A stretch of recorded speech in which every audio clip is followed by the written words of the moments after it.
Welcome back to the Trevor Theismann Show. Today, I want to help the skinny young athletes out. They're probably weight training like every other athlete out there, but they continue to struggle to put on any size or muscle. And I find this question come up a couple times a year. And, parents and kids are a little desperate. They really want a little bit of help and understanding of why they can't build muscle. And I tell you, a lot of it has to do with puberty and that growth spurt. When you start growing and your body starts allocating all of its energy to getting bigger, it's going to be much more difficult to put on size. I'm sure a lot of you all have seen those more advanced athletes at a younger age really just kind of developed sooner than everybody else. And I think that if you're working with a super skinny young athlete that can't seem to put on any weight, one of the best tips that I can give you is to download one of the calorie apps. You can use MyFitnessPal. I think another one is Lose It or something like that. But these types of tools can be a great indication on how many calories you're actually eating. I have yet to ever find, unless it's the developmental stage of, puberty and whatnot, there are oftentimes many people that can't gain muscle mass, and when they truly count their calories, they find out that, there's a lot of meals that they kind of skimp out on. If you are that hard gainer type of an athlete and you need to put on some size, it's very important that you download one of these apps and start spending some time calculating how many calories you're eating. As soon as you get used to it after about 30 days, you begin understanding the caloric intake that you're consistently consuming, but you'll also get to know all about food. You'll understand that apples are, between 80 and 120 calories. This candy bar is not the best choice. And once you start understanding the amount of calories you're truly eating throughout the week, not just one day, don't skip Thursday or don't skip Friday when things aren't near as consistent, I think what you'll find is you're really, really under eating. Remember, 3,500 calories is a pound of fat, okay? So think about that in terms of building muscle, fat, and you need a surplus. That's really what it comes down to. So if you're skipping days in the week where you're not really getting a surplus in your caloric intake, there's no way for your body to be building tremendous amounts of muscle and or mass to be a better athlete. One example I have is I got contacted a long time ago by some linemen, and they hit their growth spurt in Little League football. They were great. They were a good size. They were nice and filled out. And then when they got into high school, they started hitting this growth spurt, and they didn't have enough mass to play the position correctly. So it was more about filling out not only muscle-wise, but also getting the mass back in the body to play the position properly. And when we really did the calculations and went through it, we found out that we were about short 1,000 calories without all the extra exercise through the 2 days in the summer session that we were in. So if you increase the amount of exercise that we're doing and we're not eating enough in general everyday eating habits, well, that's not going to help along with the puberty aspect and really utilizing a tremendous amount of energy for growth.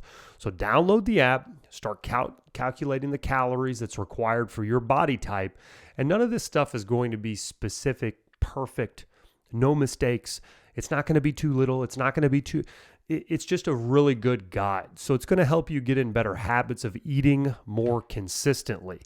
And do not skip a day. The more consistent you are with this for a 30 to 60 day window, the more comfortable you're going to be with the foods that you're eating, and the more you can change your habits to do this. Now, some problems that a lot of these athletes have is it has never been my problem. I was always a big eater. I just ate a lot of junk when I was younger, and I was still really, really skinny. So I feel your pain here. You have to almost get through that developmental phase before your body will really start accepting calories. But the quality of your calories is very important. If you're only eating tons of sugar and bad choices, these are not the calories that are going to build mass in your body. So get on, you can Google and find general bodybuilding kind of helpers on protein counts, on caloric intakes that are suggested for a body type. Those are going to be a good tool to give you a good background of information on better food choices you should be making. But a lot of it boils down to having a plan.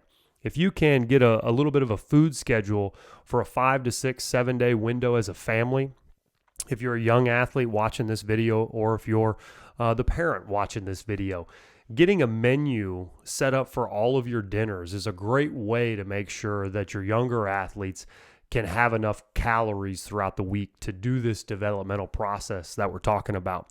And what I mean by that is if, say, you have a pasta night and you want to mix meat in your pasta, make mass amounts of pasta so it's very easy to get those kind of calories and the proteins through the meat on following meals. Okay, so imagine if you made it on a Wednesday night, you probably have good set up lunches for your young athlete on Thursday, Friday to come, as long as you're making the proper amount of food. So planning ahead, making large dinners with lots of leftovers can help bring up your caloric intake throughout the week. But one other suggestion I wanted to give is do not skip breakfast if you are a skinny athlete. Oftentimes when you eat early in the morning, it's almost in reverse. If I'm trying to lose weight, oftentimes this segmented eating is a big deal. Intermittent fasting, right? So if you think of intermittent fasting, quite frankly, you're trying to lower your caloric intake to lose body fat. And you can do that by skipping certain meals and piling your consumption into a smaller window. That's intermittent fasting in a nutshell. Well, what you'll find is that if you wait later in the day to eat, it almost suppresses your appetite and doesn't get your body moving and wanting to consume more food. It's a big insulin effect that occurs in your body. So if you are trying to put on more mass, more muscle, fill out as an athlete, it's important that you actually consume those breakfasts right when you wake up to get that insulin response and get the body ready to start working with the calories. I tell you, that's one of the biggest tools that I use for any athlete that ever asks this question is I start with, are you eating breakfast? And more often than not, you'll find that a lot of these athletes kind of sort of skimp out a couple days a week.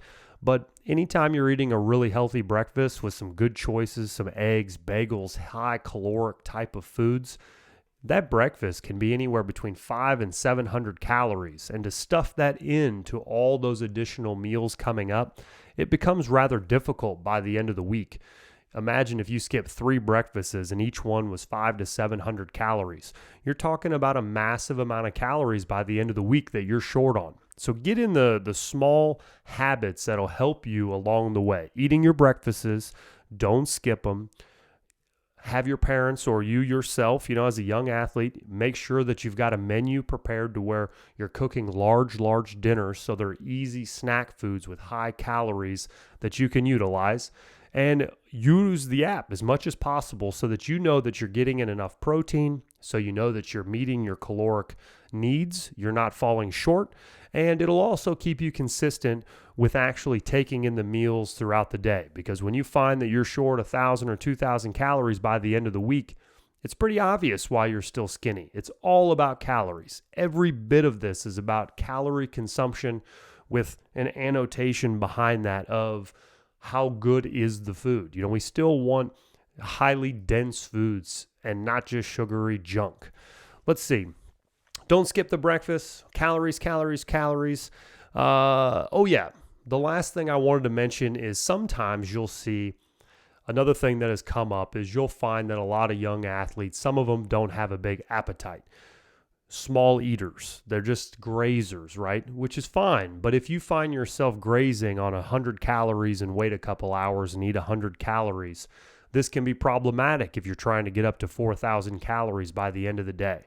So it's important that you're eating not only your breakfast, but it's also a good helper to eat right before bed if you're trying to hold more calories. So small stomachs, people that can't consume an awful lot of food at one time, this is a big helper. Never skipping breakfast and never skipping that meal before bed. And then slowly by eating more food, you'll stretch your stomach a little bit and you'll get off that 100 to 300 calorie range and you'll be able to consume more of that 500 to 700.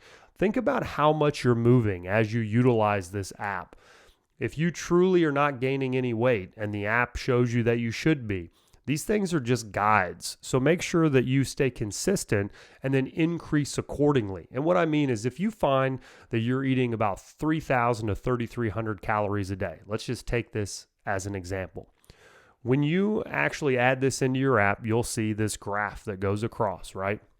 Well, if you miss any days, you'll see it go down. So the true goal is to get to the end of the week and have the consistency so that you know how much you're short or how much you're above your caloric needs by the end of the week.